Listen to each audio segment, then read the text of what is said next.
మరి మెసేజ్ అనేది తేజ ప్రిపేర్ అయ్యారు. నేనైతే మరి రాజుల గ్రంథం 6వ అధ్యాయాన్ని మరి ప్రిపేర్ అయ్యాను. సో ఈ 6వ అధ్యాయాన్ని మనం చదువుకున్నప్పుడు మరి 6వ అధ్యాయం అంతా కూడా సొలొమోను మందిరాన్ని కట్టడానికి మందిరం కట్టడం అనేది మనం ఇక్కడ మొత్తం అంతా ఏ విధంగా మందిరం కట్టాడు, 7 సంవత్సరాలు మందిరం మరి ఏ విధంగా కట్టాడు అనేది మనం ఇక్కడ చూస్తున్నాం. అయితే మొదటి విషయంలో అయితే ఇజ్రాయేలు ఐగుప్తులో నుండి బయలుదేరి వచ్చి 480 సంవత్సరముల ముందు అనగా సొలొమోను ఇజ్రాయేలీయులను 4వ సంవత్సరం ముందు చిప్పన 2వ మాసంలో అతడు యెహోవా మందిరమును కట్టింపని ఆరంభించాను. రాజైన సొలొమోను యెహోవా కట్టించిన మందిరము 60. అంటే ఇది ఎలా కట్టారు అంటే ఎప్పుడు మొదలు పెట్టారు అంటే 485వ సంవత్సరం ముందు మరి అంటే ఇజ్రాయేల్ ప్రజల్ని మరి ఐగుప్తు నుంచి తీసుకొచ్చిన తర్వాత అప్పటి వరకు మందిరం అనేది లేదు. కాబట్టి మందిరాన్ని కట్టడానికి మరి దేవుడు ఇక్కడ మరి అవకాశం ఇచ్చినట్లుగా మనం చూస్తున్నాం. ఎందుకంటే దావీదుని బట్టి మరి ఇక్కడ ఇంత అవకాశం వచ్చిందని మనందరికీ మనం చదువుకున్నాం. అయితే సొలొమోను గురించి మనందరికీ కూడా అంటే మనకు అంతా తెలుసు కాబట్టి ఒక నెగిటివ్ ఆలోచన అనేది ఉంది. ఎందుకంటే ఆయన చేసిన పనులు మందిరం కట్టిన తర్వాత ఆయన మరి ఏ విధంగా తప్పిపోయాడో ఇవన్నీ కూడా మనకి తెలుసు. అయితే ఇక్కడికి వచ్చేసరికి ఆ యొక్క నెగిటివ్ తీసేద్దాం. ఎందుకంటే ఈ యొక్క అధ్యాయాన్ని మనం ఆలోచించినప్పుడు నిజంగానే సొలొమోనుకి దేవుడు వివేచన ఇచ్చాడు, మంచి ఆలోచన ఇచ్చాడు, అన్నీ ఇచ్చాడు దేవుడు. ఎవరు అంటారు ఎవరు. ఎందుకంటే దేవుడు మరి సొలొమోనుని మరి యాజకుడైన సాదోకు ద్వారా అలాగే ప్రవక్త అయిన నాతాను ద్వారా మరి పట్టాభిషేకం పొందిన వాడు సొలొమోను. మరి వీళ్ళిద్దరూ కూడా మరి ఆయన అభిషేకించే తెలుగులో వచ్చేసరికి పట్టాభిషేకం అని ఉంటుంది, మరి ఇంగ్లీష్ లో చూసేసరికి అనాయింటెడ్ అని ఉంటుంది. మరి ఇదే అనాయింటింగ్ చూస్తే మరి సమూయేలును కూడా సౌలును కూడా సమూయేలు గారు ఏం చేశారంటే తైలపుడితో అభిషేకం చేశారని ఉంటుంది. మరి ఇక్కడ పట్టాభిషేకం ఇంగ్లీష్ లో చూస్తే 2 అనాయింటింగ్ అని ఉంటుంది, 2 అభిషేకం చేసినట్లుగా మరి ఇంగ్లీష్ లో మనం చూస్తాం. అంటే అభిషేకం అనాయింటింగ్ అనేది మనం చూస్తే అంటే సమూయేలు అనే సొలొమోనులో కూడా దేవుని యొక్క మరి ఆ యొక్క అనాయింటింగ్ అభిషేకం అనేది మనకి ఇక్కడ కనపడుతుంది. ఎందుకు అభిషేకం కనపడుతుంది అంటే సొలొమోను విషయంలో దేవుని జ్ఞానం లేదు కాబట్టి తప్పిపోయాడు అనేది మనందరం అనుకుంటా ఉన్నాం. కానీ నిజంగానే చూస్తే దేవుని జ్ఞానము మరి వివేచన ఇవన్నీ కూడా సొలొమోనులో ఉన్నట్లుగా మనం చూస్తున్నాము. ఎందుకంటే ఇక్కడ మనం 3వ అధ్యాయం చదువుకున్నప్పుడు అక్కడ జ్ఞానం గురించి రాయలేదు. కానీ ఇక్కడ చూస్తే 9వ వచనంలో 3వ అధ్యాయం 9వ వచనం మొదటి రాజుల గ్రంథంలో ఇంత గొప్పదే నీ జన్మకు న్యాయం తీర్చగలవాడు ఎవడు, కాబట్టి నేను మంచి చెడ్డలు వివేచించి నీ జన్మలకు న్యాయం తీర్చినట్లుగా నీ దాసుడైన నాకు వివేకం గల హృదయం దయచేయము. సొలొమోను చేసిన ఈ పని ప్రభు అనుకూలమైన కనుక దేవుడు అతనికి ఇలా సెలవిచ్చును, దీర్ఘాయువును ఐశ్వర్యమును నీ శత్రువులు ప్రాణములను నీవు అడగక న్యాయమును గ్రహించుటకు వివేకమును అనుగ్రహించమని నీవు అడిగితివి. నువ్వు ఇలా అడిగినందున నీ మనవి ఆలకించున్నాను. బుద్ధి వివేకము గల హృదయం నీకు ఇచ్చుచున్నాను. పూర్వీకులతో నీ వంటి వాడు అప్పుడు లేడు, ఇక మీద నీ వంటి వాడు అప్పుడు ఉండడు.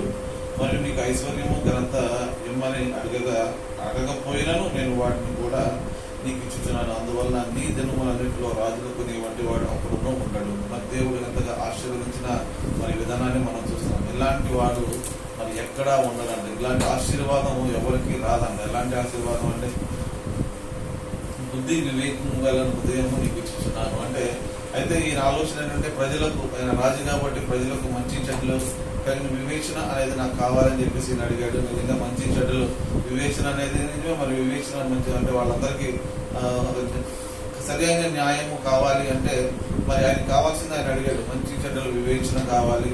మరి దాని అడిగినప్పుడు నిజంగానే మరి బుద్ధి వివేచన మరి 2 కూడా మరి దేవుడు ఆయన అనుగ్రహించడం చూస్తాం. అంటే కాబట్టి అంతగా దేవుడు అనాయింట్ చేశాడు, అంతగా దేవుడు అభిషేకించాడు కాబట్టి మరి దేవుని యొక్క మందిరాన్ని మరి కట్టడానికి సొలొమోనుకి అవకాశం వచ్చింది. సొలొమోను ఎందుకంటే ఒక దేవుని పని చేయాలంటే దేవుని ఆత్మచేత నింపబడి ఉండాలి అనేది దేవుని వాక్యం చెప్పడానికి దేవుని ఆత్మచేత నింపబడాలి. దేవుని మందిరాన్ని కట్టడాలంటే మరి ఇంకెంత పరిశుద్ధంగా ఉండాలి అనేది మనం ఒకసారి ఆలోచించుకోవాలి. ఎందుకంటే ఇది మరి ఈయన ఎంతగా మరి అభిషేకించబడ్డాడు అనేది మనకు చూస్తే ఈయన మందిరానికి మరి ఎలా కట్టడానికి ఈ మందిరం అంతా కూడా ఆయన ఆలోచన ప్రకారమే.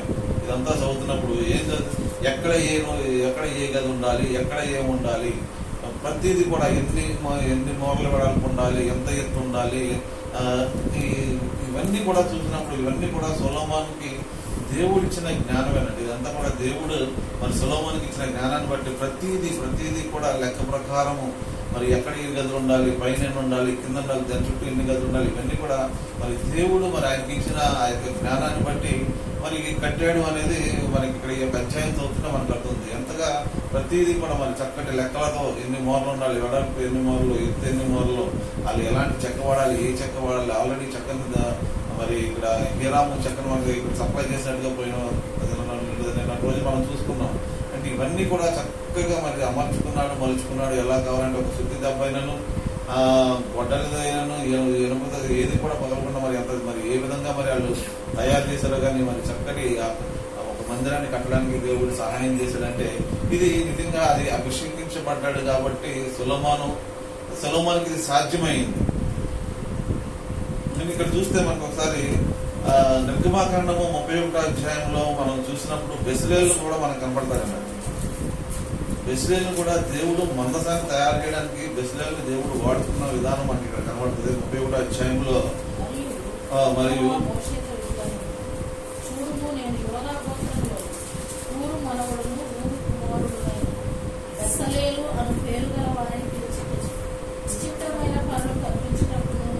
బంగారుతోను వెండితోను ఇత్తడితోను పనిచేయుటకును పొదుగుటకు రత్నములను సానబెట్టుటకును కర్రను కోసి చెప్పుటకును సమస్త విధములైన పనులను చేయుటకును జ్ఞాన విద్య వివేకములను సమస్తమైన పనులను నేర్పుటకు వానికి కలిగినట్లు వారిని దేవుడు ఆత్మపూర్ణిగా చేసి ఉన్నాడు. మరియు నేను తర్వాత ఇంకా సామా కుమారుడైన అహోలియాబు అతను తోడుగా చేసిన. అంటే వీళ్ళందరినీ కూడా దేవుడు పని చేయడానికి దేవుడు ఏ విధంగా అభిషేకించాడు. ఇక్కడ దేవుడు మందసాన్ని కట్టడానికి మరి ఇక్కడ బెస్లేలుకి మంచి జ్ఞాన విద్య వివేకము సమస్తమైన వాటి మీద కలుగునట్లుగా దేవుని ఆత్మపూర్ణంగా చేసి ఉన్నాడు. కాబట్టి ఈ విధంగా దేవుడు బెస్లేలును ఏ విధంగా అయితే అభిషేకించాడో, ఎందుకంటే ఒక మందసాన్ని చేయడానికి మరి ఆయన జ్ఞానం ఇచ్చి జ్ఞానపూర్ణంగా అభిషేకించి విచిత్రమైన ఇక్కడ ఒక మాట అంటారు, విచిత్రమైన పనులు కల్పించుటకు బంగారంతోనూ వెండితోనూ ఇత్తడితోనూ పని చేయుటకు పొదుగుటకై రత్నములు అంటే ఒక విచిత్ర అంటే ఎవరికి రాని ఒక పని అంటే ఒక అందమైన పని ఆయన చేయడానికి మరి బెస్లేలుని ఏ విధంగా వాడుకున్నాడో మరి ఇక్కడ రాజు గ్రంథంలో మనం చూసినప్పుడు ఈయన కూడా మరి అదే మాట మనకు కనబడద్దు. ఒక విచిత్రమైన కిటికీలు చేయించాడు. అంటే ఇక్కడ 4వ వచనంలో చూస్తే అతడు మందిరమునకు విచిత్రమైన పనితో చేయబడిన అల్లికల కిటికీలను చేయించాను.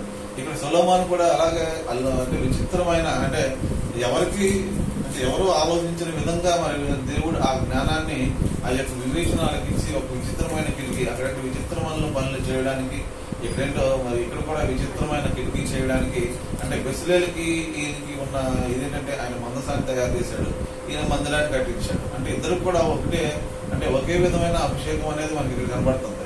ఎందుకంటే ఈయన సమస్తం ఈయన ఏదైతే కావాలో అవన్నీ కూడా మరి సమకూర్చాడు.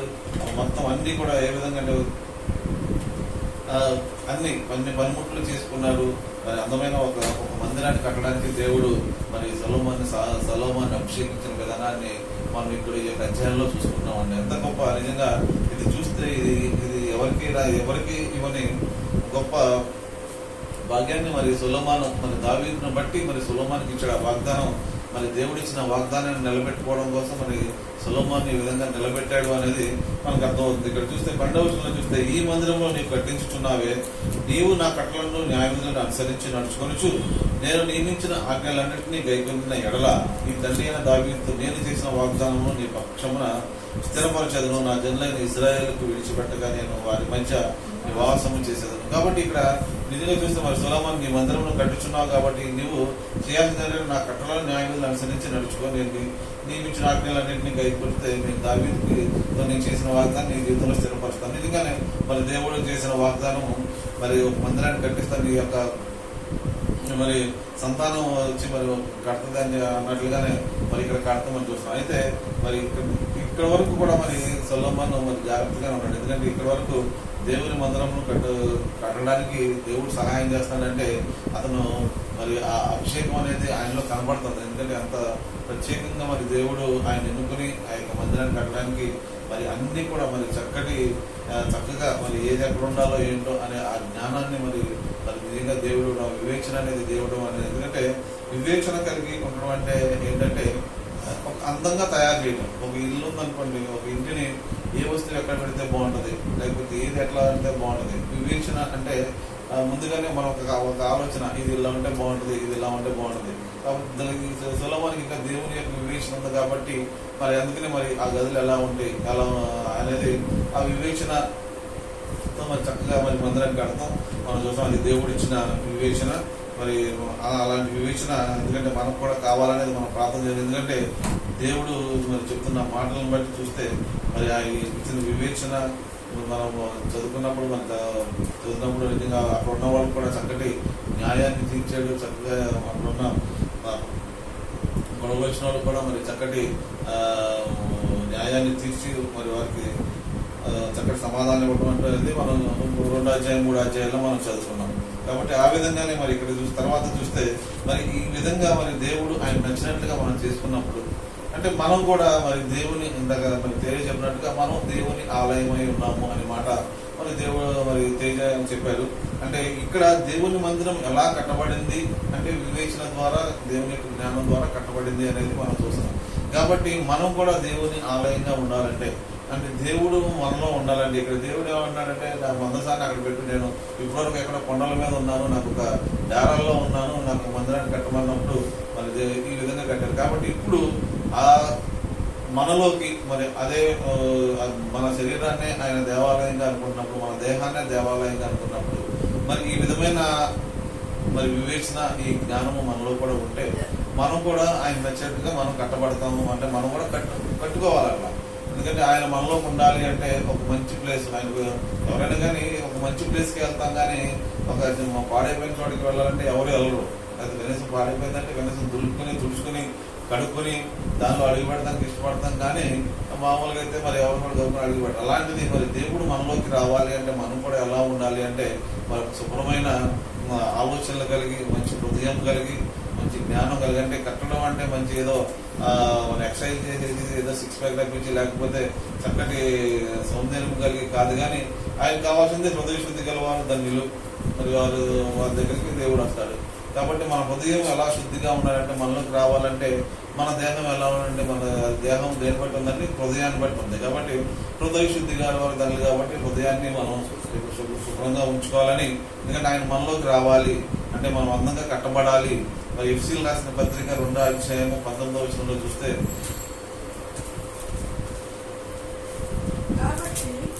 కాబట్టి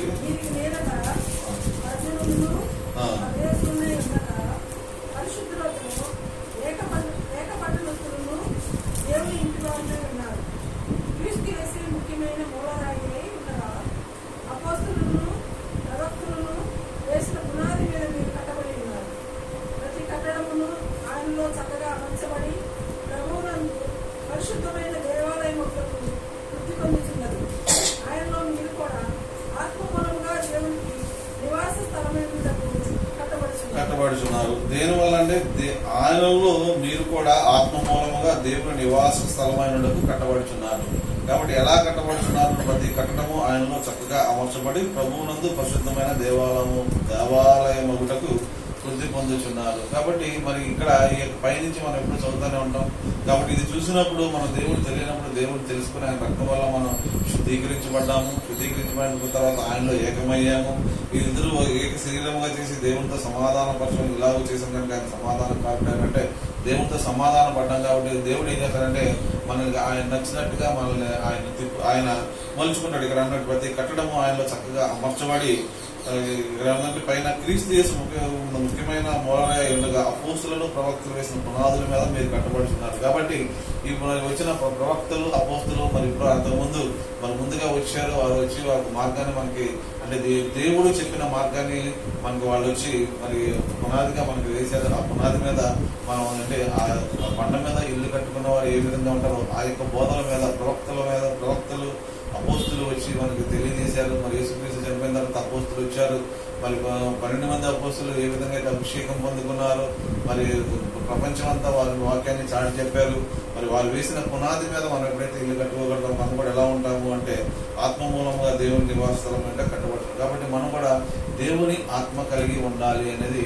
ఎందుకంటే మరి సొలొమోను దేవుని ఆత్మ కలిగి ఉన్నాడు కాబట్టి చక్కటి మందిరాన్ని కట్టాడు. అంటే మనం కూడా మన దేహాన్ని మనం మందిరంగా మార్చబడాలి అంటే మనం కూడా ఏంటంటే దేవుని ఆత్మ కలిగి ఉండాలి. ఆయనలో మీరు కూడా ఆత్మ మూలంగా దేవుని నివాస స్థలమై ఉండాలి. అంటే దేవుని ఆత్మ మూలంగా మనం కూడా నివాస స్థలంగా ఉండడానికి దేవుడు మనల్ని ఎన్నుకున్నాడు. మనల్ని మనం అలా ఉండాలని దేవుడు ఇష్టపడుతున్నాడు. కాబట్టి మరి అందుకనే ఈ యొక్క మాటలు మరి ఎవరైతే మరి ముందు నుంచి మరి చెప్తున్న మాటలు వాక్యాన్ని బట్టి మన జీవితాలు మనం మార్చుకుని దేవునికి ఇష్టమైన వారంగా దేవుని ఆలయంగా మనం మార్చబడాలని మరి ఇక్కడ వాక్యంలో మనం సెలవిస్తున్నాం. అట్లాగే మరి పేతురు రాసిన పత్రిక 1వ అధ్యాయంలో కూడా చూస్తే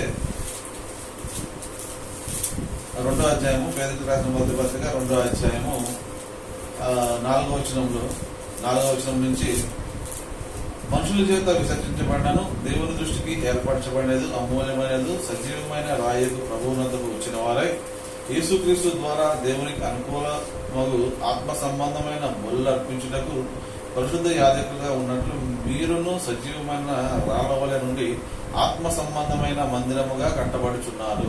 మరి ఏ విధంగా ఎలా అంటే క్రీస్తు ద్వారా ఏర్పరిచిన వారమై అమూల్యమును సజీవమైన రాయలు ప్రభువునద్దకు వచ్చిన వారే. మరి ఈ విధంగా మరి ప్రభు దగ్గరికి మనం ఎప్పుడైతే వస్తామో మరి ఆ బండ మీద మనం ఎప్పుడైతే ఇల్లు కట్టుకుంటామో ప్రభు దగ్గరికి మనం ఎప్పుడైతే వస్తామో మరి ప్రభు అంటున్న మాట ఏంటంటే యేసుక్రీస్తు ద్వారా దేవునికి అనుకూలమైన ఆత్మ సంబంధమైన బలులు అర్పించుటకు పరిశుద్ధ యాజకులుగా ఉన్నట్లు మీరు సజీవమైన రాళ్ళ వలె ఆత్మ సంబంధమైన మందిరముగా కట్టబడుతుంది. కాబట్టి ఆత్మ సంబంధమైన మందిరంగా మనం ఎలా కట్టబడాలంటే మరి యేసుక్రీస్తు వారి దగ్గరికి వెళ్ళినప్పుడు ఆయన చెప్పిన మాటలు ఆయన చెప్పిన బోధలు మనం విన్నప్పుడు ఆయన మన కొరకు చేసిన దాన్ని మరి మనం ఎప్పుడైతే స్వీకరించగలుగుతామో ఆయన రక్తాన్ని మనం ఎప్పుడైతే ఆశ్రయించగలుగుతామో ఆయనలో ఎప్పుడైతే మనం మనం బలపరుచుకుంటామో మరి అప్పుడే మనం కూడా ఏంటంటే ఆత్మ సంబంధమైన మందిరముగా కట్టబడుచున్నారు. మరి ఇక్కడ అపోస్తులు వేసిన మరి అపోస్తుల ప్రవక్తలు వేసిన బోధ ద్వారా మనం అక్కడ కట్టబడుతున్నాము అంటే వాక్యం ద్వారా కట్టబడుతున్నాము. మరి ఇక్కడ కూడా అదే మరి మాట చెప్తున్నారు. యేసుక్రీస్తు మరి ఆయనే మరి వాక్యమే శరీరధారి ఈ లోకానికి వచ్చింది కాబట్టి ఆయన ఈ లోకంలో మరి మనం ఎలా ఉండాలో మనకు నేర్పించాడు. కాబట్టి ఆయన మాటలు బట్టి ఆయనే సత్యము కాబట్టి ఆ మాటలు బట్టి మనం ఎలా ఉన్నామంటే మీరు సజీవమైన రాళ్ళవలె ఉండే ఆత్మ సంబంధమైన మందిరంగా కట్టబడుతున్నారు. కాబట్టి ఆత్మ సంబంధమైన మందిరంగా మనం ఎప్పుడైతే కట్టబడతామో మరి దేవుడు మనలో నివాసం చేయడానికి మన దగ్గరికి వస్తాడు అని మనం చూస్తాం. ఎందుకంటే తప్పిపోయే వాళ్ళ ఉండకూడదని మరి చక్కగా మరి దావీదు గురించి ఒక్కసారి తప్పిపోయి ఏమేమి పోగొట్టుకున్నాడో ఇందాక చెప్పాడు. మరి అలాగే మరి ఇప్పుడు కూడా మనం కూడా మరి ఎలా ఉండాలి అంటే ఆత్మ సంబంధమైన మందిరంగా కట్టబడినప్పుడు దేవుడు మనలో నివాసం ఉంటే ఆయనే మనల్ని నడిపిస్తాడు, ఆయనే మనల్ని చూసుకుంటాడు అనేది కూడా మనందరికీ తెలుసు. ఎందుకంటే దేవుడు మాట్లాడే దేవుడు కాబట్టి ఆయన ఆత్మ కొరకు ఎందుకంటే మనం ఆత్మ పొందుకోవాలి. దేవుని యొక్క ఆత్మ మనలో అంటే అందరిలో ఉండదని కాదు, కానీ అది ఆత్మ మనల్ని ఏంటంటే డామినేట్ చేయాలి. శరీరం డామినేట్ చేయగలదు కానీ ఆత్మ డామినేట్ చేసినప్పుడు మనం ఆత్మ మాట వినాలి. ఎందుకంటే అంతరంగ పురుషుడిని అది డామినేట్ చేసినప్పుడు అంతరంగ పురుషుడు మరి మనల్ని బాహ్య పురుషుడిని డామినేట్ చేయాలని చాలాసార్లు చెప్పుకున్నాం. కాబట్టి అంతరంగ పురుషుడు మరి బాహ్య పురుషుని డామినేట్ చేయాలి అంటే మరి దేవుని మాటలు మన హృదయంలో కూడా ఎప్పుడైతే మనం ఉచ్చరిస్తూ ఉంటామో ఎప్పుడైతే మనం ధ్యానిస్తూ ఉంటామో మరి అప్పుడే నేను ప్రార్థన చేయాలి అని పట్టుబట్టేసి మనం కూర్చోవాలి. మరి ఇలా చెప్తున్నాను నేను వెళ్ళాలి మందిరానికి వెళ్ళాలని మరి చుట్టి గారు మరి 4 గంటల నుంచి అందరూ ముందే రావాలని ఎంతో ఆశపడి మరి రెడీ అయ్యారు. కానీ మరి శత్రువు వాళ్ళకి వచ్చేసరికి ఒక రకమైన ఆయాసం తగ్గుతూ మరి వెనక లాగింది. కానీ అయినా సరే మరి ఎలా వచ్చారు అంటే దేవుని దగ్గరికి దేవుని చూడాలి, దేవుని మందిరంలో ఉండాలని ఆశ ఏ విధంగా అట్లాగే మనం కూడా దైనందిన జీవితంలో ప్రార్థన చేయాలనే సంకల్పం అనేకమైన ఆటంకాలు, ఎలాంటి ఆటంకాలే అందరికీ వస్తాయి. ప్రార్థన చేయాలన్నా, వాక్యం చదవాలన్నా ఏదో ఒక ఆటంకం వస్తానంటుంది. కానీ దాన్ని అధిగమించగలిగితేనే మన బాహ్య పురుషుడిని మనం అధిగమించగలుగుతాం. ఇంకా మన శరీరాన్ని మనం జయించగలుగుతాం. ఎందుకంటే శరీరేచ్ఛలు జయించగలిగితేనే ఆత్మ సంబంధంగా మనం అభివృద్ధి పొందుతాం. కానీ ఆత్మ సంబంధంగా అభివృద్ధి పడినప్పుడు దేవుడు మనలో ఉండి మన కోరికలు, మనకున్న మరి లోకానుసారంగా ఉన్న ఈ కోరికలు కానీ ఏదైనా కానీ ఆయన అణచివేస్తాడు. అంతే తప్ప మనం దేవునికి మాట ఇవ్వకుండా, దేవుని విషయాలు మనం వినకుండా మరి శరీరం ప్రకారం వెళ్తే ఏంటంటే ఇంకా శరీరం నిద్రపోతున్నప్పుడు మనం చేయగలిగేది ఏమీ లేదు. అలాగే కాబట్టి అందుకనే ఇప్పుడు కూడా ఆశ కలిగి ఉండాలి. ఆశ అంటే ఇది సమయము ఎట్టి పరిస్థితుల్లో నేను మోకరించాలి, ఈ సమయంలో నేను ప్రార్థన చేయాలి అనేది గట్టి సంకల్పం మనకుంటేనే మనం చేయగలుగుతామండి. లేకపోతే మనం కనుక చేద్దాంలే అనే ఒక ఆలోచన మనకు వచ్చిందంటే ఎక్కడికో వెళ్ళిపోద్ది పరిస్థితి. కాబట్టి ఆ అనేది తీసేయలేదు, ఇది నా టైము, ఈ టైంలో నేను చెయ్యాలి, ఎట్టి పరిస్థితిలో చెయ్యాలి అని అంటారు కదా, బొట్టికి మసాజ్ కూర్చున్నారంటారు పెద్దలు. ఆ టైప్లో మనం ఎప్పుడైతే కూర్చోలేదు, ఎందుకంటే ఇది తప్పదు. ఇది టయానికి ఫోన్ చేస్తాం, టయానికి టిఫిన్ చేస్తాం, 4 అయిందంటే టీ కావాలి, కాఫీ కావాలి, శరీరానికి ఏది కావాలంటే అది ఇస్తున్నప్పుడు మరి ఆత్మ సంబంధంగా మనం కట్టబడాలి అంటే మరి ఆ పట్టుదల ఇది లేకపోతే ఈ సమయంలో నేను చేయాలంటే చేయాలి. ఎంతమంది వచ్చినా ఏమొచ్చినా పక్కన పెట్టేసేయాలి. ఎందుకంటే ఆ సమయం మళ్ళా దేవుడికి ఇచ్చిన సమయాన్ని మళ్ళీ ఒక 10 నిమిషాలు ఇస్తే తర్వాత 10 నిమిషాలు దేవుడు మన కోసం చాలాసార్లు చెప్పారు. విమలం గారు, నేను పైకి వెళ్ళినప్పటికీ దేవుడు నా కోసం వెయిట్ చేస్తానండి. 7 గంటలకు నేను ప్రేయర్ టైం నాది, నేను పైకి వెళ్ళేసరికి దేవుడు నా కోసం వెయిట్ చేస్తాను, నేను చూస్తూ ఉంటాను అంటే మరి ఆ సమయాన్ని మనం చెప్పినప్పుడు ఆ సమయానికి వెళ్ళకపోతే దేవుడిని వెయిట్ చేయించడం అనేది కరెక్ట్ కాదు. మనం వెళ్ళి వెయిట్ చేయాలి, కానీ ఆయన మన గురించి వెయిట్ చేయడం కాదు. ఒక అధికారి దగ్గరికి ఒక టైం ఇస్తే ఒక పావుగంట ముందే వెళ్ళిపోతాం. స్కూల్కి బెల్ కొట్టక ముందే వెళ్ళాలి, ఎందుకంటే పని చేయకపోతే ఈ మధ్య కొత్తగా స్కూల్ వచ్చింది కాబట్టి మరి అక్కడ ఆప్షన్ పడిపోతుంది. మరి అలాంటిది మరి వాక్యం దగ్గరికి వచ్చేసరికి మనం ఆ యొక్క పట్టుదల మరి అది కనుక లేకపోతే మరి మనమే కోల్పోతాం. ఇది ఎవరి గురించో కాదు, కానీ ఇది మనం ఏంటంటే ఆ సమయాన్ని ఇచ్చిన దేవుడికి ఆ సమయాన్ని ఇవ్వకపోతే మన పరిస్థితే మనం కోల్పోవాల్సిన పరిస్థితి ఉంది. కాబట్టి దేవుడు ఏమన్నాడు, ఆత్మ సంబంధమైన మీరు కట్టపడుతున్నారు, సజీవమైన రాళ్ళగా ఉంటారు ఎప్పుడు మనం యేసుక్రీస్తు దగ్గరికి మరి మనం ఆయన దగ్గరికి వెళ్ళినప్పుడు. కాబట్టి ఈ విధంగా మనం ఎప్పుడైతే దేవుని దగ్గరికి మనం వెళ్తామో, దేవునితో మనం ఎప్పుడైతే సహవాసం చేస్తామో, దేవునితో మరి ఆయన వేసిన ఆ యొక్క పునాది మీద మనం ఎప్పుడైతే ఇల్లు కట్టుకుంటామో, మన కట్టుకుంటామో, అప్పుడు మనం ఏంటంటే దేవుని మందిరంగా మరి ఆత్మ సంబంధమైన మందిరంగా మనం కట్టబడాలి అని ప్రభు కోరుకున్నాడు. కాబట్టి ఈ విధంగా మరి అందుకనే మరి దేవుడు మరి సొలొమోనుని చక్కటి మందిరాన్ని కట్టించడానికి దేవుడు సహాయం చేశాడు. ఎందుకంటే ఆయన అభిషేకించబడిన వాడు, మనం కూడా దేవుని చేత అభిషేకించబడాలి. ఎందుకంటే ఇలాంటివన్నీ మనం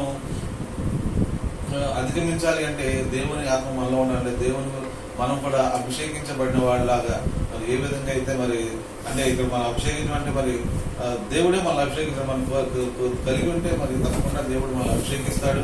మరి ఆయనకు నచ్చిన విధంగా మనం మలుచుకుంటాడు.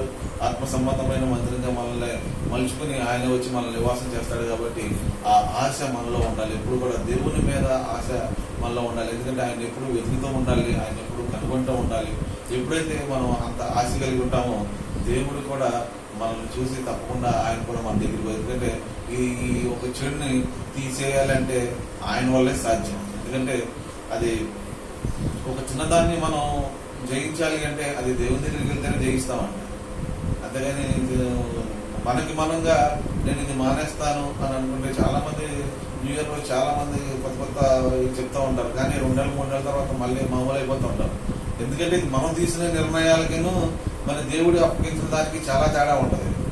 ఎందుకంటే దేవుడికి అప్పగించినప్పుడు ప్రభా నేను ఇది చేయకూడదు, నాకు సహాయం చేయని ఎప్పుడైతే మనం చేసే తప్పుని మనం దేవుని ముందు నుంచి ఒప్పుకుని నేను ఇది విడిచిపెట్టలేకపోతున్నాను కాబట్టి నువ్వు సహాయం చేయి అని ఎప్పుడైతే మనం అంటామో అప్పుడే దేవుడి సహాయం వస్తుంది. అంటే మనకి ఏదో అది అంత ఇష్టమైనా సరే దేవుడు దాని మీద మరి విరక్తి పుట్టిస్తాడు. దాని నుంచి మనం బయటపడటానికి దేవుడు సహాయం చేస్తాడు. కాబట్టి ఆ విధంగా మనం బలంగా ఉండాలంటే దేవుల్లో ఆ బలాన్ని ఎప్పుడైతే మనం పొందుకోగలుగుతామో, ఎప్పుడైతే అంత గట్టిగా ఉంటామో దేవుడి దగ్గర, అప్పుడే మన కార్యాలు అనేది మనం చూడగలుగుతాము. తప్పకుండా దేవుడు మనకి సహాయం చేస్తాడు. ఎందుకంటే ఎప్పుడు కూడా మనకి సహాయం చేసే దేవుడే తప్ప మనల్ని విన్నాడే దేవుడు కాదు. నేను విడువను ఎడబాయనని చెప్పిన దేవుడు మనల్ని ఎప్పుడు విడిచేవాడు కాదు. కానీ మనమే దూరంగా పరిగెత్తుకెళ్ళిపోతూ ఉంటాం. ఎందుకంటే ఒకసారి తప్పు చేసినప్పుడు గిల్టీగా ఉండి మనమే ప్రార్థన చేయలేం. అమ్మో ఇది చేయకూడదు, అయినా చేశానే అంటే అలాంటప్పుడు ఎక్కువగా కన్నీరు కార్చాలి, పశ్చాత్తాపడాలి. కన్నీరు కాస్తే దేవుడు తప్పకుండా సహాయం చేస్తాడు. కాబట్టి ఎప్పుడు కూడా పశ్చాత్తాప హృదయము, కన్నీటి ప్రార్థన చాలా అవసరం. కాబట్టి పశ్చాత్తాపం పడినప్పుడు, అంటే కన్నీటి అంటే ఏడ్చి ప్రార్థన కాదు, పశ్చాత్తాపం పడినప్పుడు ఆటోమేటిక్గా మనం తెలియకుండా వచ్చే కన్నీరు మరి తప్పకుండా మరి దేవుడు చూసే దేవుడు.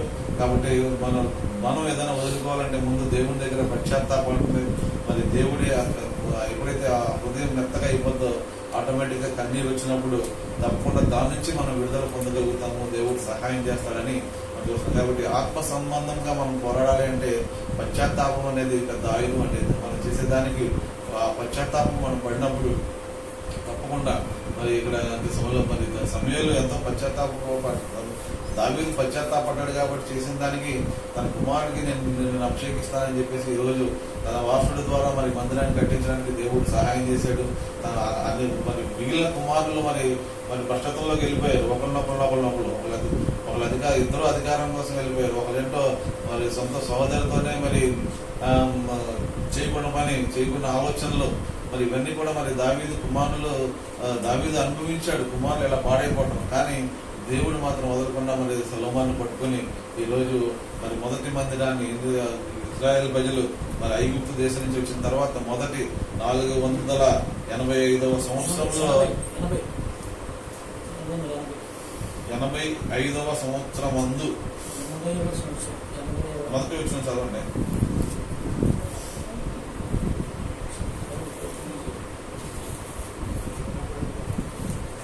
మొదటి వచ్చిన అయితే ఇజ్రాయేలు ఐగుప్తు దేశంలో నుండి బయలుదేరి వచ్చిన 480వ సంవత్సరం మందు అనగా సొలొమోను ఇజ్రాయేల్ 4 సంవత్సరములు 80 సంవత్సరాలకి మరి దేవుడు మందిరం కట్టడానికి, అంటే అప్పటి వరకు కూడా ఆయన మందసంలో ఉండి ఆ డేరాల్లోనూ మరి ఆ యొక్క ఆ కొండ మీద మరి ఆ మందసాన్ని పెట్టి వాళ్ళు పూజించారు. కానీ ఈరోజు మనం కూడా మరి దేవుడు మరి మందిరాన్ని ఏర్పాటు చేసి మరి మనం కూడుకోవడానికి, సమాజంగా కూడుకోవడానికి దేవుడు ఏర్పాటు చేశాడు. ఈ విధంగా అంటే మనం కూడా దేవుడు ఈ విధంగా మనల్ని ఆశీర్వదిస్తున్నాడు. అంటే మన దేవుని కృపలో, దేవుని ప్రణాళికలో మనం కూడా ఉన్నామని గ్రహించి ఆయన యొక్క ఆత్మచేత నింపబడాలి. మనం కూడా ఆయన అనుకూలమైన మందిరాలుగా, ఆత్మ సంబంధమైన మందిరాలుగా మనం కూడా కట్టబడాలని ప్రభు మనల్ని కోరుకుంటున్నాడు. కాబట్టి మనం కూడా మన జీవితాలు ఆ విధంగా మలుచుకోవాలని ప్రభు పేరు కోరుకుంటూ దేవుడు వాక్యం దీవించుగాక.